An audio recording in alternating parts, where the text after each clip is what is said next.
Hey guys, today I'm teaching you whether the Gojek app is still worth using in 2025. And here's the truth.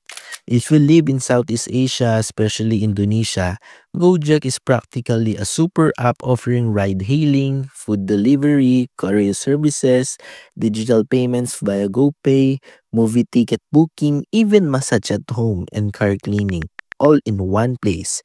And the 2025 update made the app smoother, faster, and more personalized with AI-powered suggestions and better location accuracy. But while its convenience is unmatched, surge pricing can be frustrating during peak hours. Support can still feel slow or inconsistent, and driver availability varies a lot in smaller cities.